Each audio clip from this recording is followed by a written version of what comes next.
Hi there, this is Java Jim with First Line Equipment, and today's segment of the ultimate guide to espresso machines, we are going to go over switches.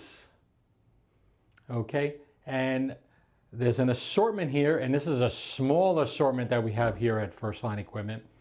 And first we're going to start off with the power switches. Typically you will see these on commercial machines, and I can't turn it, but usually there's two stages, well actually three: off, 1, and 2. Okay, and this is a very industrial power switch. As you can see, many terminal connections, and sometimes difficult to go by schematics sometimes. But these switches typically last a long time. Now I said there's three stages: 0 for off. 1 is usually to turn on the pump to fill the boiler with no power to the heating element. And then stage 2 is where you get power to the pump and power to the heating element. Now, why do you want to do this? Well, if you drain the boiler, the machine is new, or drained it because it was serviced, you want to take it to stage 1 so it fills the boiler. And when it fills the boiler, the heating element is no longer exposed to air inside the boiler. Because remember, boilers typically are heat exchangers, and even the dual boilers, the steam portion boiler, filled with water halfway, and other half typically is with steam. And you don't want that steam section to be exposing the heating element.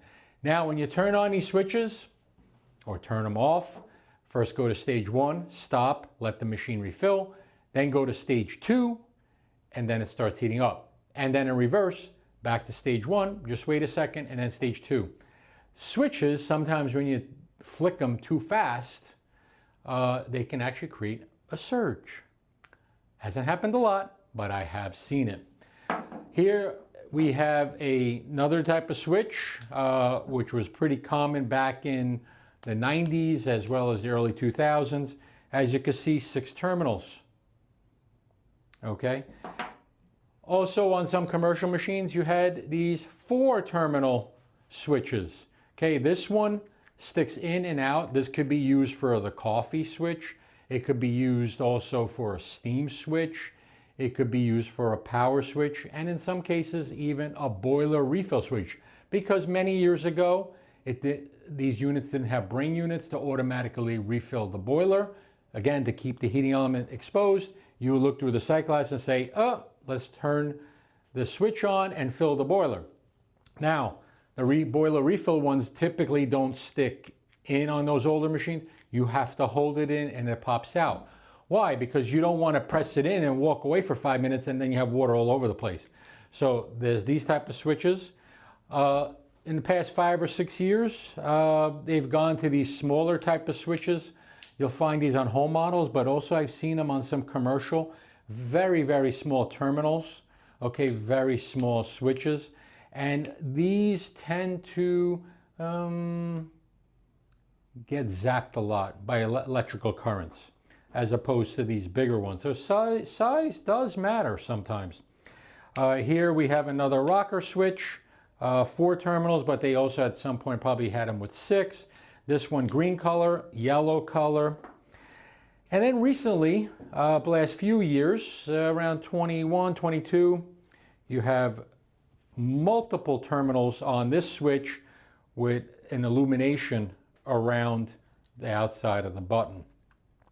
Okay, the terminals are getting smaller and smaller. What I'm not crazy about is if you're running full voltage through here, the wires will be a higher gauge or thinner wires. Okay, and these are typically held in with a nut, so it goes in from the front, put the nut on the back. These are held in by friction points right here. Okay, so a little different. So as you look here, there's a friction point. This one goes in from there's a nuts are here, goes in from the inside, and then you put the nut on the outside. These are held in by screws, typically right on the panel. So we just backtrack there. Now we have other switches inside the machine. One of those switches can be one of these right here. This switch, there's 3 terminals, And when this switch is popped up by an internal spring, typically this is under a water reservoir. It can also be behind a group head as well, where you have an E61 with the lever that's hitting this switch. And typically when it goes in, 1 and 3 have the wires and it says turn on the pump or take some type of action. Okay, so when it's pushed down by the water tank, sending power to the heating element and to the pump and to the brain unit. So you have this type of switch here. As I mentioned, this was on the group head, behind the group head on the lever. There's also one with a rolling pin right here. And this one typically goes, actually goes in this way. And as the E61 lever pushes in, it rolls, which makes it better for wear and tear and also lasts longer. And sometimes when you have that stiffness that happens and it's not inside your, in your group head where the levers gets inserted, the stem, it can be sometimes a switch, and the rolling pin there actually works very well. VBM typically uses this type of switch for the group head. So if you look, different size, but no rolling pin, but a much more durable pin. And this one, if there's like a flapper with this one right here, VBM also has that with the flapper right there for the water reservoir. Sometimes you'll find this one under the water reservoir on a machine because there's a platform that pushes up and down. Now we're going to move over to another type of switch, which is the pressure switch. And the pressure switch is also called a pressure stat. So before the PID sensors came out, a lot of machines were regulated by thermostats and pressure stats. Thermostats had a wide range of temperature before it kicked on the heating element, or a lot of loss before it clicked back on. Click on, click off, click on, click off. Pressure stats work off of steam in the boiler. So it would have to be either a heat exchanger or a dual boiler. And in this type, if you look here, they look pretty close. Okay, let's actually turn it upside down this way. Okay, pretty close. So they have a switch on the pressure stat. Now, how does this work? Internally here is a diaphragm, and the steam pressure pushes up, hits the switch internally, and it turns the power off for the heater. As the machine cools down, pressure comes down, okay, from and lessens, and then it turns the heating element back on. So this is a pressure switch or a pressure stat.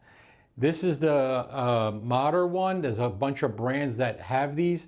There is an adjustable screw. So that screw, you know, the diaphragm that pushes up, typically made of rubber, pushes up against the switch, but you can adjust it. Okay, so if you turn the screw clockwise, you're putting the screw down, which means more pressure is needed to turn on the heating element.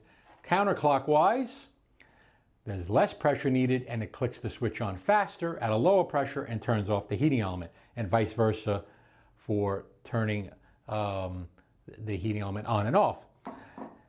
They also, for these you'll find on commercial machines as well as home models, and these you'll find on commercial machines.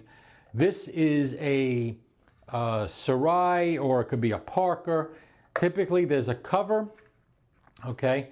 You can take the screw off. There's an adjustment right there, plus and minus. Remember I just explained the screw here? Here it has a little diagram. And here as well, but it's hard to see. And we'll take the screw off. Take that out. The cover slides off. And there are 3 sets of terminals, because there are commercial machines with 3 sets of terminals. And basically, if you look here, this is a brand new pressure stat that's been sitting in our warehouse for a very long time. Just exposed to air can cause corrosion here, but it's brand new. So don't be alarmed if you see something with a little corrosion, as long as it's functional. But unfortunately, there are parts sometimes that get a little buildup because they've been sitting here for years, because we don't replace these that often. These get replaced a little more often. Again, size matters. Here's your adjustment screw. Now, if you do have one of these pressure stats and the machine is not heating, what you can do is a unit unplugged from the wall outlet and the unit is cold. Okay, those are because we're not responsible for any personal injuries or damages. Sometimes you'll get a carbon buildup between the two sets of contacts. And you could take a wire brush and clean it, and then the unit starts working again. So some of the arcing that occurs can create a black carbon that builds up there. If it's worn away and you only have one set of wires, guess what? The next two usually don't have black carbon. You can move it over. That's why we don't replace these that often, because you can move it from one set to the next set. Now, if you have two of them that are connected, then it may be a little more difficult. Maybe just one's bad and you can use the other side. But you can see there's some spring action in there. And then also, you can't see it here, but here again, the screw pushes against the spring. And then from here, you need more pressure to get that switch to turn off the power. And then less pressure and more spring power here to turn on the power to the heating element. So here you have your pressure switches. If you can think of any other switches, please comment down below. And now we shall move over to the next segment.